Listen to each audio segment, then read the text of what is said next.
বাবার হাত ধরে ধরে বেরোবা। হ্যাঁ, বাবার হাত ধরবা তো।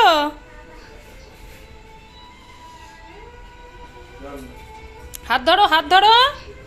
বাইরে ভগাড়ি যাচ্ছে, হাত ধরো। হ্যাঁ,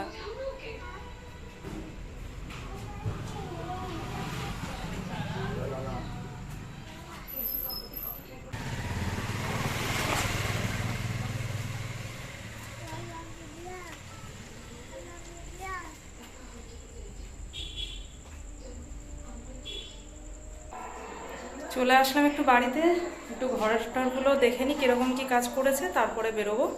কোথায় যাব সেটাও তোমাদেরকে দেখাচ্ছি। মানে পুজো আছে, বলেই দিলাম পুজো আছে, সেখানে একটু যাব। মানে মা শীতলার পুজো আর কি, সেখানে যাব, একটু পুজো টুজো দেখবো। তারপরে কিছু খেয়ে দিয়ে তারপরে চলে যাব আবার বাড়িতে, মানে আমার ওই বাড়িতে।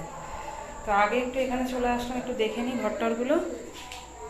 দেখো, তোমাদেরকেও একটু দেখিয়ে দিই। উপরটা ওই বক্সটা এখনও কালার হয়নি, হবে, ওটা পালিশ হবে। আর দরজা জানলা সবই রং হয়ে গেছে মোটামুটি, এক ফট করে দরজাও হয়ে গেছে। তারপরে বেরিয়ে পড়লাম পুজোর, মানে পুজো দেখতে যাচ্ছি এখন। তো রাস্তায় রয়েছি, বাড়িতে রং টংগুলো সব দেখে নিলাম, ঠিকঠাক মতোই হয়েছে। আবার পরের দিনকে এসে বোধহয় বাকি রংটা করবে, মানে আরেক কোট করে আর কি মারবে। বাকি সবই মোটামুটি হয়ে গেছে। তারপরে আবার আমার কাজ, আমি এসে সব পরিষ্কার করব। তা এখন চলে যাচ্ছি হচ্ছে যেখানে পুজো হচ্ছে সেখানে। আর পুজোটা হচ্ছে কোথায় সেটাও তোমাদের বলি, ওই তোমাদের দাদাভাই যেখানে কাজ করে আর কি, সেই পাড়াতেই। তো সেই জন্য সকালবেলা এসে তোমাদের দাদাভাই পুজো টুজো দিয়ে গেছে, আমি আর সকালে আসতে পারিনি। আর রাস্তাটা দেখো ভীষণ সুন্দর সাজিয়েছে। বিকেলবেলা যখন আসলাম দেখলাম যে লাইটিংগুলো মানে জ্বালিয়ে দিয়েছে লাইটগুলো।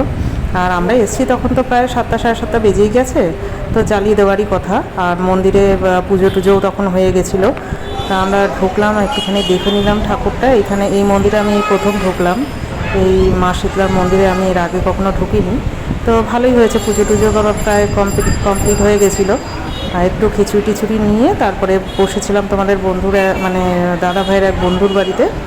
তারপরে সেইখান থেকে বেরিয়ে বাড়ি চলে গেলাম। আর দেখো বেশ অনেকটা সন্ধ্যা হয়ে গেছিলো, তো খিচুড়ির জন্য অনেকে উঠে গেছিলো লাইন দিতে। তো এই জায়গাটা একটু ফাঁকাই ছিল।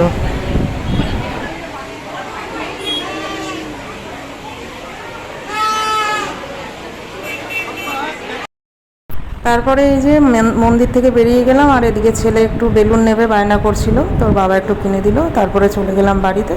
তো চলো আজকের মতো টাটা।